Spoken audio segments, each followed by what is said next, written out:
आज है 6 सितंबर दिन शुक्रवार। बात करते हैं पहली बड़ी खबर।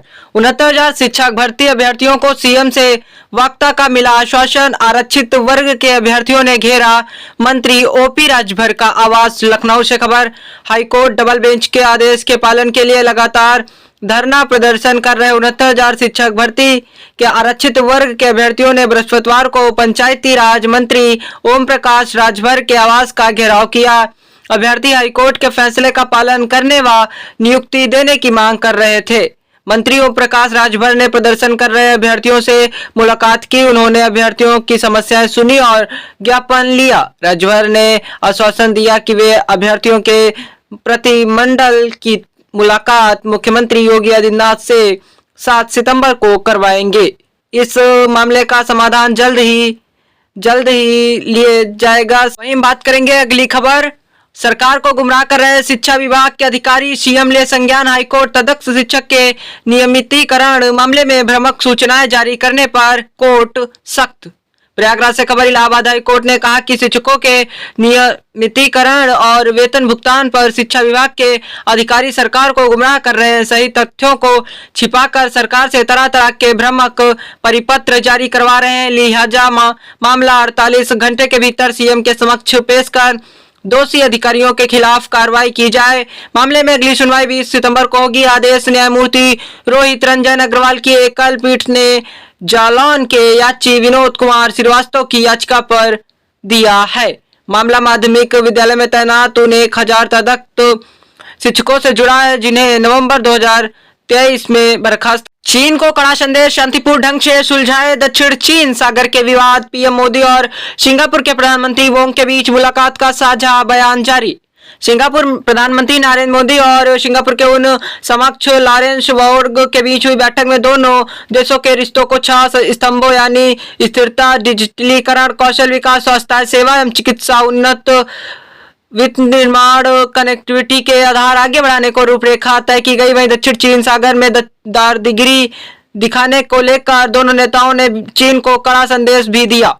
बैठक के बाद जारी साझा बयान के मुताबिक दोनों नेताओं ने दक्षिण चीन सागर में सभी समुद्री विवादों का हल बल प्रयोग के लिए वैश्विक कानूनों के तहत शांति से निकालने पर जोर दिया गया। क्षेत्र में तनाव बढ़ाने वाली कार्रवाइयों के संबंध में दोनों नेताओं की राय थी कि आत्म संयम बरतना जाना चाहिए।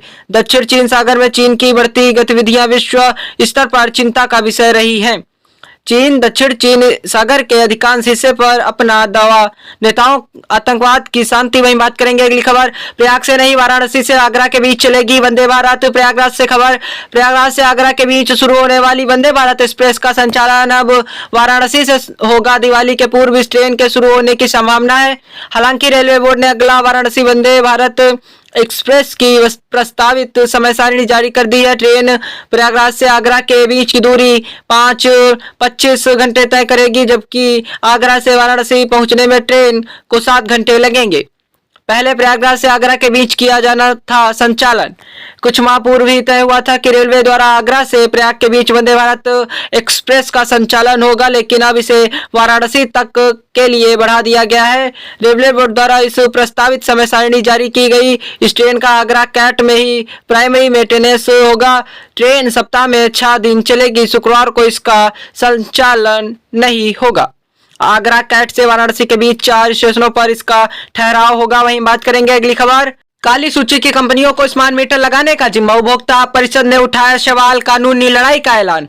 लखनऊ से खबर। गोवा में स्मार्ट मीटर की गुणवत्ता को लेकर काली सूची में डाली गई कंपनियों को यूपी में प्रीपेड स्मार्ट मीटर लगाने का जिम्मा दे दिया गया। इससे इस कंपनियों की ओर से लगाए जा रहे मीटरों की गुणवत्ता पर सवाल उठ रहे हैं।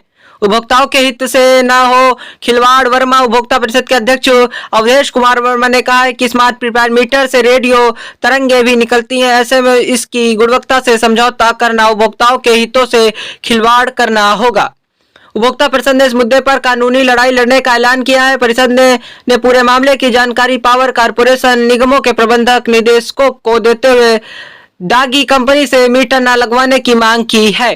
प्रदेश में करीब 3.45 करोड़ बिजली उपभोक्ता हैं और 27,000 करोड़ की लागत से स्मार्ट प्रीपेड मीटर लगने, इसके लिए विद्युत वितरण निगम विभिन्न कंपनियों को अलग अलग टेंडर दे रहे हैं। वहीं बात करेंगे अगली खबर, महाकुंभ के लिए रोडवेज चलाएगा 7,000 बसें, 550 शटल बसें भी चलेंगी। अयोध्या समेत 7 रूटों पर बनेंगी चेक पोस्ट। लखनऊ से खबर, प्रयागराज महाकुंभ के मद्देनजर बृहस्पतिवार को परिवहन निगम मुख्यालय में बसों के संचालन को लेकर बैठक हुई। निगम के प्रवक्ता अजीत कुमार सिंह ने बताया है कि मेले के लिए परिवहन निगम 7,000 बसें चलाएगा, 550 शटल बसें भी चलाई जाएंगी। इसमें 200 सिटी बसें व 350 निगम की बसें लोकल रूट पर चलेंगी। अपर प्रबंधक निदेशक ने सभी क्षेत्रीय प्रबंधकों के साथ बैठक कर तैयारियों की समीक्षा की। उन्होंने बताया कि महाकुंभ मेले को 3 चरणों में बांटकर कार्ययोजना बनाई गई है। पहला चरण 12 से 23 जनवरी, दूसरा 24 जनवरी से 7 फरवरी तथा तीसरा वहीं अंतरिक्ष इलेक्ट्रॉनिक युद्ध प्रणाली में क्षमता वृद्धि जरूरी। रक्षा मंत्री राजनाथ सिंह ने संयुक्त सैन्य विजन विकसित करने पर दिया जोर। लखनऊ से खबर, रक्षा मंत्री राजनाथ सिंह ने कहा है कि आधुनिक युग में साइबर और अंतरिक्ष आधारित क्षमता में वृद्धि करना जरूरी है। इसमें आर्टिफिशियल इंटेलिजेंस AI के इस्तेमाल केंद्र में रखना चाहिए। वह बृहस्पतिवार को छावनी स्थित मध्य कमान मुख्यालय में चल रहे संयुक्त कमांडर सम्मेलन को अंतरिम दिन सैन्य अधिकारियों को संबोधित कर रहे थे। 2 दिवसीय संयुक्त कमांडर सम्मेलन का समापन उन्होंने संयुक्त सैन्य विजन विकसित करने और भविष्य की चुनौतियों के लिए तैयारी करने के लिए जोर दिया। इसमें देश की सुरक्षा की ओर भी पुख्ता बनाया जा रहा है। उन्होंने राष्ट्रीय हितों की रक्षा और आत्मनिर्भर बनने के लिए दृष्टिकोण को आगे बढ़ाने में सशक्त बलों के अमूल्य योगदान की प्रशंसा करते हुए तीनों सेनाओं के बीच एकीकरण के प्रयासों को सराहा।